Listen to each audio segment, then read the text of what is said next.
Rekan-rekan media, sahabat-sahabat kami yang tercinta ya, benar-benar Istiqlal ini dikenal karena kalian, teman-teman semuanya. Kami berterima kasih betul-betul dan kami mengundang untuk senantiasa kalau perlu kita kasih tempat istirahatnya di Istiqlal. Ya, apapun agama kalian, kita bisa bekerja sama untuk menebarkan kemanusiaan.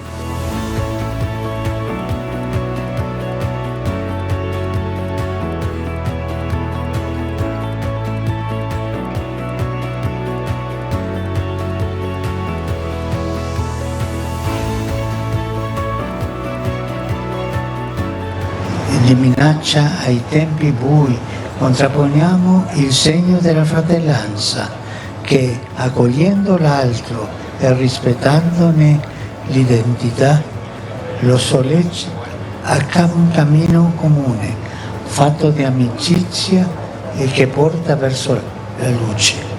Kita kaum beriman yang berasal dari tradisi keagamaan yang berbeda-beda memiliki sebuah tugas untuk dilakukan, membantu semua orang untuk melewati terowongan ini dengan pandangan yang diarahkan menuju terang.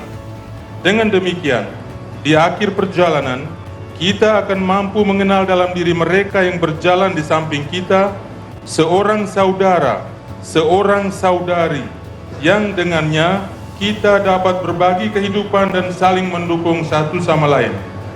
Terhadap tanda-tanda ancaman, terhadap masa-masa gelap, kita lawan dengan tanda persaudaraan yang dengan menyambut yang lain dan menghargai identitasnya, mendorongnya menuju perjalanan bersama yang dilakukan dalam persahabatan dan yang mengantar kita menuju terang.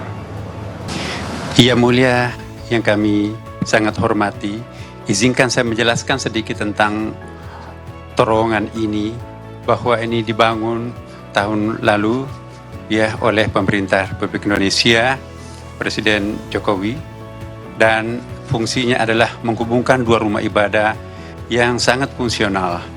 Karena itu kami mohon Yang Mulia untuk menjadi saksi akan fungsi terowongan ini. Di bawah terowongan ini ada dua level tempat parkir, bisa menampung sampai 1.000 mobil yang bisa digunakan oleh dua rumah ibadah, katedral di sebelah, di sahabat kami di sebelah, kemudian di sini adalah Masjid Istiqlal, dan ini bisa digunakan bersama. Sama harapan kami dengan Yang Mulia, kami juga berharap semoga dengan terowongan silaturahim ini menjadi jembatan persaudaraan, bukan saja antara Katolik dengan Islam, tetapi antar umat beragama dan antara sesama umat manusia. Makasih Yang Mulia. Anche la nostra speranza che questo tunnel non serve solamente per i cristiani e i musulmani, ma anche tutti, dalle varie religioni e anche per tutta l'umanità.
Saya sangat bersuka cita karena menyambut Yang Mulia di Masjid Istiqlal ini.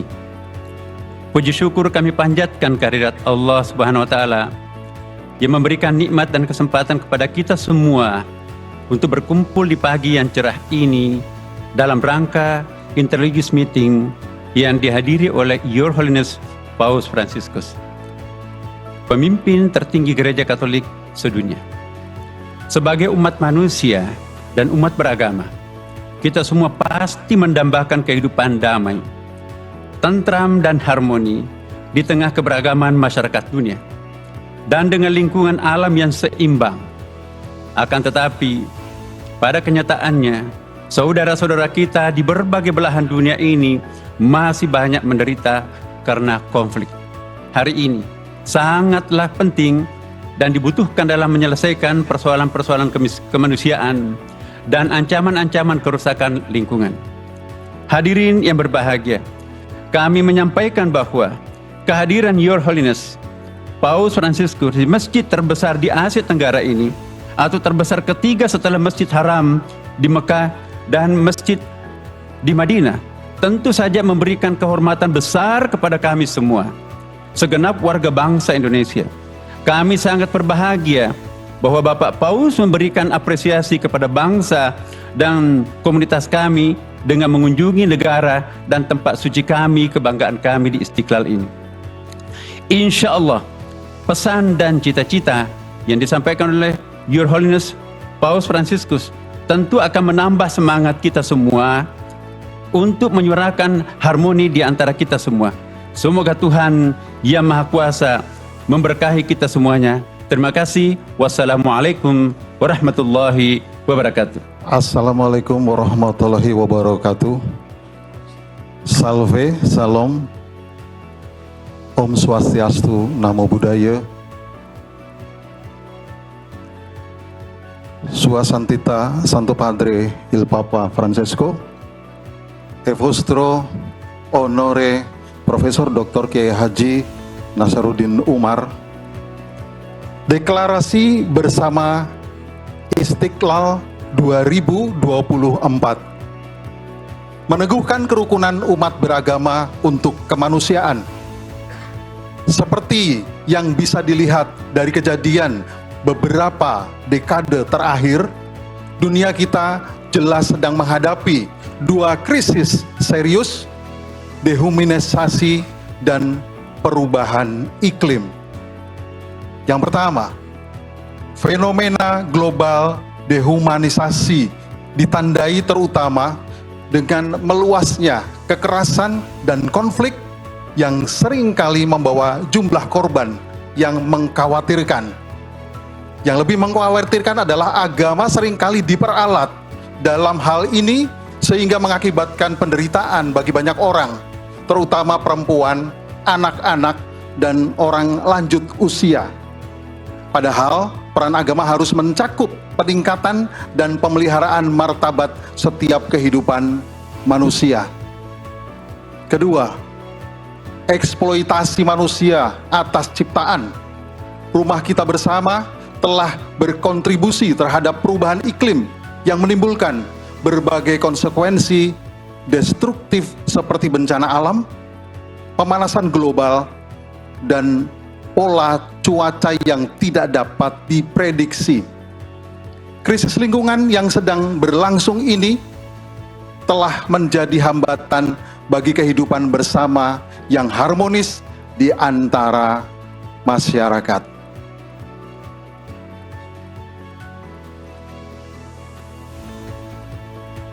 Menyikapi kedua krisis tersebut sambil berpedoman pada ajaran agama masing-masing dan mengakui kontribusi dasar dan falsafah negara Pancasila di Indonesia, kami bersama para pemimpin agama lain yang hadir menyerukan hal-hal sebagai berikut. 1. Nilai-nilai yang dianut oleh tradisi agama-agama kita harus dimajukan secara efektif untuk mengalahkan budaya kekerasan dan ketidakpedulian yang melanda dunia kita. Sejatinya, nilai-nilai agama harus diarahkan untuk meningkatkan budaya hormat, martabat, bela rasa, rekonsiliasi dan solidaritas persaudaraan untuk mengatasi dehumanisasi dan perusakan lingkungan. 2. Para pemimpin agama khususnya terinspirasi oleh narasi dan tradisi rohani masing-masing harus bekerja sama dalam menanggapi krisis-krisis tersebut di atas, mengidentifikasi penyebabnya, dan mengambil tindakan yang tepat. 3. Oleh karena terdapat satu keluarga umat manusia di seluruh dunia, dialog antar umat beragama harus diakui sebagai sebuah sarana yang efektif untuk menyelesaikan konflik-konflik lokal, regional, dan internasional, terutama konflik-konflik yang dipicu oleh penyalahgunaan agama. Selain itu, keyakinan dan ritual-ritual agama kita memiliki kapasitas khusus untuk menyentuh hati manusia, dengan demikian menumbuhkan rasa hormat yang lebih dalam terhadap martabat manusia. 4. Menyadari bahwa lingkungan hidup yang sehat, damai dan harmonis sangat penting menjadi hamba Allah dan pemelihara ciptaan yang sejati. Kami dengan tulus menghimbau semua orang yang berkehendak baik untuk mengambil tindakan tegas guna menjaga keutuhan lingkungan hidup dan sumber dayanya, karena kita telah mewarisinya dari generasi sebelumnya dan berharap untuk dapat meneruskannya kepada anak cucu kita. Terima kasih.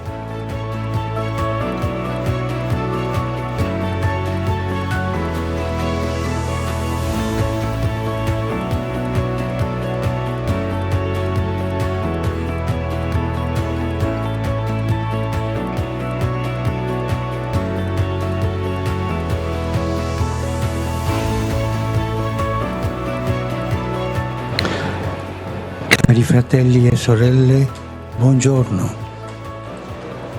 Sono felice di trovarmi qui nella più grande moschea dell'Asia, insieme a tutti voi. Saluto il grande Imam e lo ringrazio per le parole che mi ha rivolto, ricordando che questo luogo di culto e di preghiera è anche una grande casa per l'umanità, in cui ciascuno può entrare per fermarsi con se stesso, per dare spazio a quell'anelito di infinito che porta nel cuore, per cercare l'incontro con il divino e vivere la gioia dell'amicizia con gli altri. Piace ricordare che questa moschea è stata progettata dall'architetto Friedrich Silaban, che era cristiano e si aggiudicò la vittoria del concorso.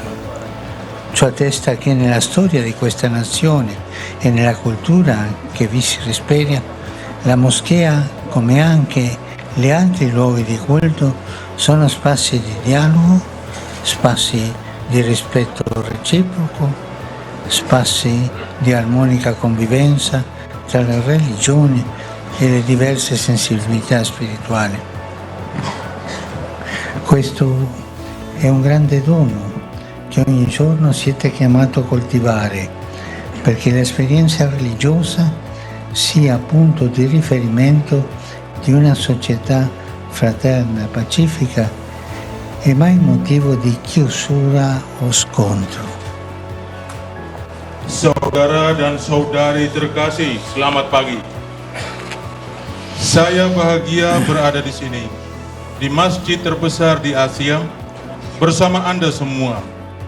Saya menyapa imam besar dan berterima kasih atas sambutannya yang disampaikan kepada saya, yang mengingatkan kita bahwa tempat ibadah dan berdoa ini juga merupakan rumah besar untuk umat manusia, tempat setiap orang dapat masuk dan meluangkan waktu untuk diri mereka, guna menciptakan ruang bagi kerinduan akan Dia yang tak terbatas, yang dibawa oleh kita masing-masing dalam hati kita, dan untuk mencari perjumpaan dengan yang ilahi dan mengalami sukacita persahabatan dengan sesama. Saya mengenang dengan senang hati bahwa masjid ini dirancang oleh arsitek Friedrich Silaban, seorang Kristen yang memenangkan sayembara desain. Ini membuktikan bahwa dalam sejarah bangsa ini dan dalam budaya yang berkembang di sini, masjid seperti tempat ibadah lainnya adalah ruang dialog, ruang untuk saling menghormati dan hidup bersama dengan damai di antara agama-agama, dan berbagai kepekaan rohani yang berbeda. Ini adalah sebuah anugerah besar di mana setiap hari Anda dipanggil untuk merawatnya, sehingga pengalaman keagamaan Anda dapat menjadi titik rujukan bagi masyarakat yang damai dan bersaudara, dan tidak pernah menjadi alasan untuk menutup diri dan berseteru. Vi ringrazio per questo cammino comune che portate avanti. L'Indonesia è un grande paese, un mosaico di culture, di etnie, di tradizioni religiose, una ricchissima diversità che si rispecchia anche nella varietà dell'ecosistema e dell'ambiente circostante. E se è vero che ospitate la più grande miniera d'oro del mondo, sappiate che il tesoro più prezioso è la volontà che le differenze non diventino motivo di conflitto, ma si armonizzano nella concordia e nel rispetto pacifico. L'armonia, questo che voi fate. Non smarrite di questo dono, non impoveritevi mai di questa ricchezza così grande, anzi coltivatela e trasmettetela soprattutto ai più giovani. Che nessuno ceda al fascino dell'integralismo e della violenza, che tutti siano invece affascinati dal sogno di una società e di un'umanità libera, fraterna e pacifica. Grazie, grazie per il vostro sorriso gentile, grazie per il vostro sorriso gentile che sempre splende sui vostri volti ed è segno della vostra bellezza e della vostra apertura interiore. Dio vi conceda questo dono. Con il suo aiuto e la sua benedizione andate avanti. Bhinneka Tunggal Ika, uniti nella diversità. Grazie. Terima kasih atas perjalanan bersama yang kalian teruskan. Indonesia adalah negara besar, mosaik budaya, suku, bangsa, adat istiadat, keberagaman yang sangat kaya, yang tercermin pula dalam keanekaragaman ekosistem dan lingkungan sekitarnya. Dan jika benar kalian adalah tuan rumah tambang emas terbesar di dunia, ketahuilah bahwa harta yang paling berharga adalah kemauan agar perbedaan tidak menjadi alasan untuk bertikai, tetapi diselaraskan dalam kerukunan dan rasa saling menghormati. Jangan sia-siakan anugerah ini. Jangan pernah memiskinkan diri kalian dari kekayaan yang besar ini. Sebaliknya, kembangkan dan wariskan terutama kepada kaum muda. Semoga tidak ada seorang pun yang terjerumus dalam pesona fundamentalisme dan kekerasan. Semoga semua orang justru terpesona oleh impian sebuah masyarakat dan kemanusiaan yang bebas, bersaudara, dan damai. Terima kasih atas senyum ramah Anda yang selalu terpancar di wajah Anda dan merupakan tanda kecantikan dan keterbukaan batin Anda. Semoga Allah melestarikan anugerah ini, dan dengan pertolongan dan berkat-Nya, maju terus Bhinneka Tunggal Ika, berbeda-beda tetapi tetap satu jua. Terima kasih. Penyerahan cenderamata replika Masjid Istiqlal dan koin persaudaraan oleh Wakil Menteri Agama Republik Indonesia. The Deputy Minister of Religious Affairs of the Republic of Indonesia, Mr. Saiful Rahmat Dasuki, presents a replica of Istiqlal Mosque and coin of friendship to His Holiness Pope Francis as a sign of respect.